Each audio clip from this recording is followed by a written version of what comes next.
Okay, sorry guys, video cut itself into two. So again, other than the features, you could take videos at 1080p at 30 frames a second, and yeah.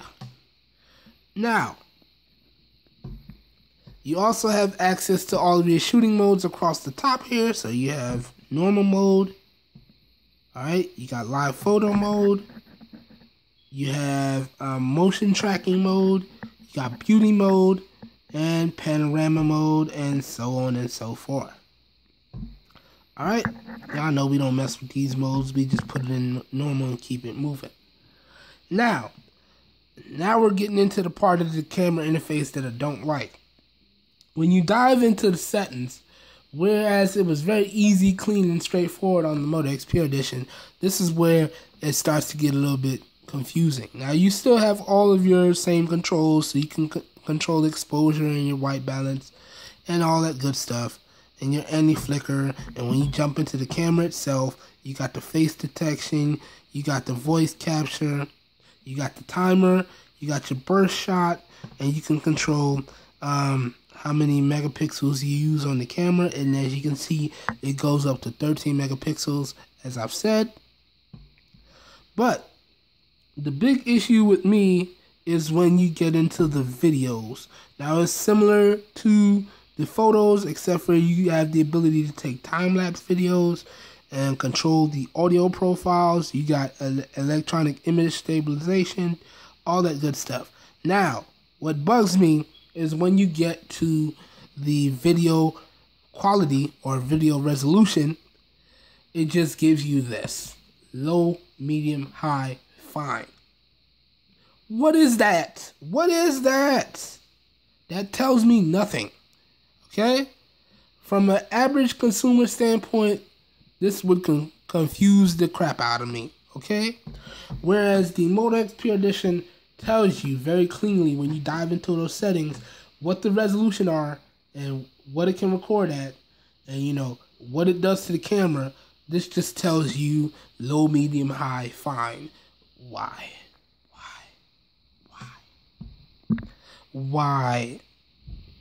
That just really bugs me, because it can confuse the users. It confused me.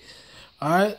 And again, you flip to the front facing camera and it's more of the same, because it's also got a 13 megapixel front facing camera with LED flash as well, and you could do full video recording at 1080p at 30 frames.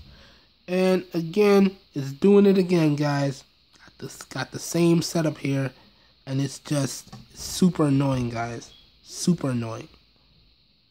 And it gets even worse on the front facing camera, because it just tells you, look, low, high. What is that? What is that? No, don't like it. Which is why, in my opinion, although it does work and it's kind of straightforward to use, if you want to get more control out of your camera, I do recommend you download an app called Open Camera, and then you have full control over your camera and the resolutions, and you can see exactly what your camera is capable of. And this is how I checked just what the video recording can do. So right here you see it says 1080p, 13 megapixels, and there you have it. So I really do recommend that you swap out the camera app on this so you can get more controls and it could be less confusing. Alright, so that was the cameras and the camera interfaces on both devices. Now you guys may be wondering, in terms of cameras, who took the W on this one? And I'm going to have to give it to the Moto X Pure Edition for the cameras themselves and the camera interface. Now don't get me wrong, that's not to say that the cameras on the Optima LTE are horrible. With the right amount of light, you can get some really good shots. But straight out the box, it does tend to get a little confusing, and in situations where you don't have the right amount of light, it's not going to turn out too good. But in terms of cameras, it's okay.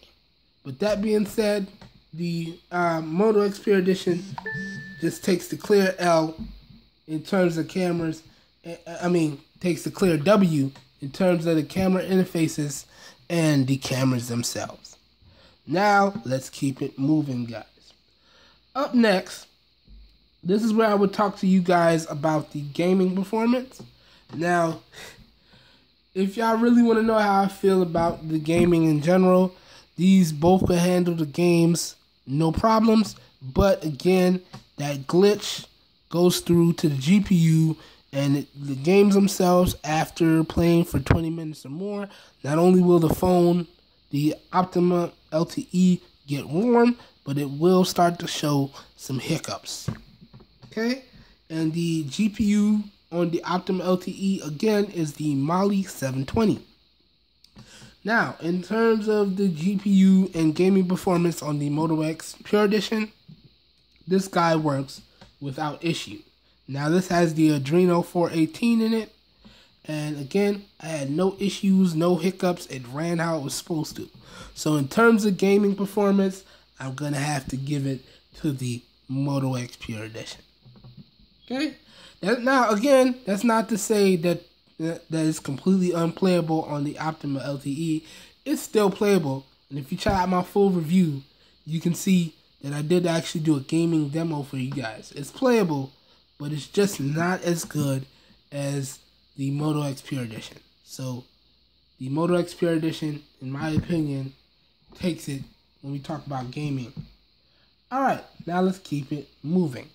This would be the point where I bring up the benchmarks, but for the sake of speed, because you know this video getting kind of long, for the sake of speed, I'm just going to tell y'all flat out. Now, in terms of the user interface, you're not going to have any issues. But in terms of benchmarks, the Moto X Pure Edition takes it hands down. Now, if you want to see the actual numbers, please check out the links to the full reviews down below.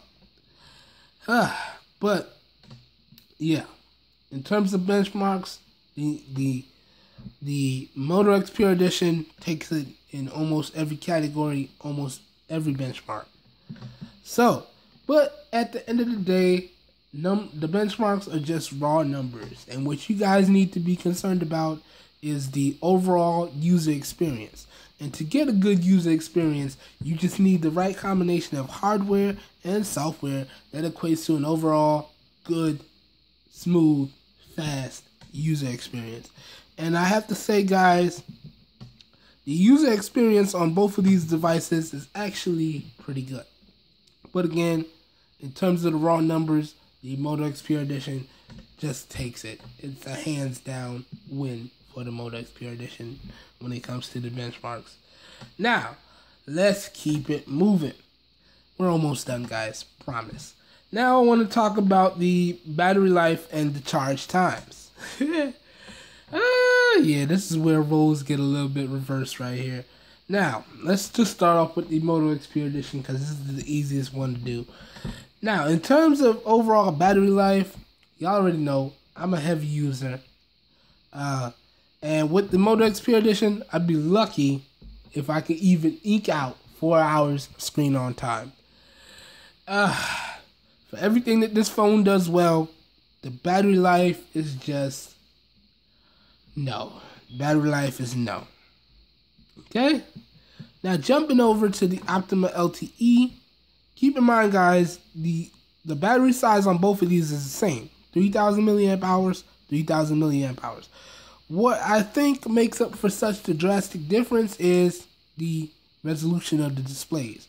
Quad HD, 1440p, 720p. Now, when we talk about the battery life on the Optima LTE, the battery life is actually really, really good. With heavy usage, I was able to get 5 to 6 hours of screen on time.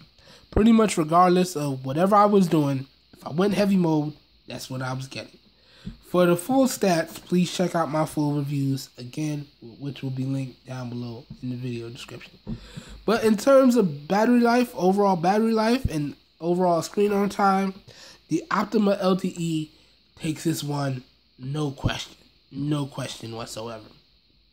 Now let's talk about the charging times on these guys, and this is where roles get reversed. Now in terms of charging times, the Moto X Pure Edition has support for turbocharging, and with the turbocharger, this guy tops up quickly. You can get from 0 to 100 in about an hour and 10 minutes, and you from about 10% is about a little bit an hour or a little bit over an hour.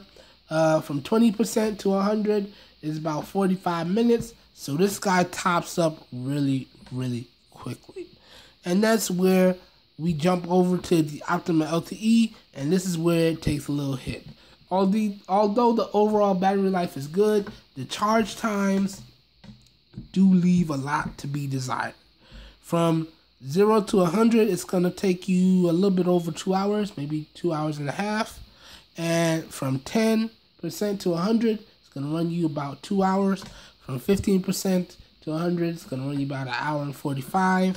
From 20% to 100, about an hour and a half. So, although the battery life on the Optima LTE more than surpasses the battery life on the Moto X Pure Edition, you do take a hit when it comes to actually charging the device. So I'm going to have to give the actual charging speeds to the Moto X Pure Edition, whereas I gave the overall battery life and screen on time to the Optima LTE. It is what it is, so they trade blows there. Now next, let's keep it moving, and we have reached the end, guys. So this is where we talk about the price, and I give y'all my final thoughts and a recommendation or two. Now, let's just start off with the Optima LTE. I picked this up on Amazon for about $130, and that was it. It was $130 after tax. You know, I'm an Amazon Prime member, so it came very quickly, and it was actually pretty good. Now, you guys may be wondering, can I recommend that you pick up the Optima LTE? I'm going to have to say no. For everything that this phone does well, there's just a lot of things that need work. Don't get me wrong, it's an okay phone, but stuff just need work. They need to patch up those glitches first of all, and I think most of that can be handled with a software update. They do have to improve the fingerprint sensor a little bit. Again, is something I believe that can be handled with a software update. They really got to fix that camera interface. Yeah, a software update can fix that. But again, I can't recommend it. And then it has that heating issue. So although it does get good battery life, the screen is good. You know, the charging times, although they leave stuff to be desired, you throw this guy on the charger at night, you're going to be okay, and you're going to easily make it through the day with battery to spare. But I just can't do it, guys. I can't recommend that you pick up the Optima LTE. You can get a lot better devices between that price point of $130 to $150, and trust me, I got more devices coming between that price point, so you guys will be able to see what I'm talking about. So, can't recommend this. No. Now, yeah. Now, talking about the Moto X Pure Edition, when we talk about the price, again, I picked this up from Amazon. And really, this guy is available right now today. You can pick up the device itself for about $300. And if that full loadout, so the device, the SD card, and the case, it's going to run you about $370. And for everything that this device can do, I can easily recommend that you guys pick this guy up, especially over this. Now, I understand you're saving a lot of money going with this guy over this guy, but this guy is just going to work, and it's going to have less issues, okay? Less issues here overall.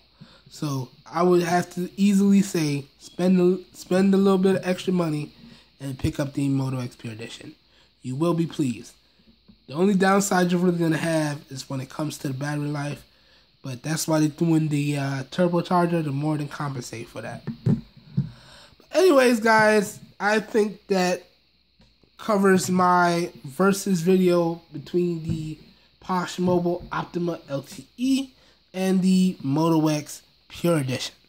Now, don't forget, guys, all links to where to purchase either of these devices at the configuration that I have it, whether it be case, microSD cards, will be down in the video description. So, although I gave this guy, a non-recommendation, if you still want to pick it up, the links will be down in the video description. But that being said, if you guys enjoyed the video, please help your boy out and give it a thumbs up. That really does help me out. You don't know how much. If you want to see more content like this, please hit that subscribe button down below and make sure you click the little bell so you know you'll get notified when I post new videos. And as always, guys, if you know anyone out there looking for some high quality performance devices and products at some really great prices, please share with them my channel, because I'm doing this for everyone, because we all deserve the best. Also, don't forget, links to the camera samples along the way to pick these guys up will be down in the video description, as well as along with links to the full reviews on both of these guys. Alright, guys, I hope everyone has a great day, and I will catch you guys in my next video. Peace.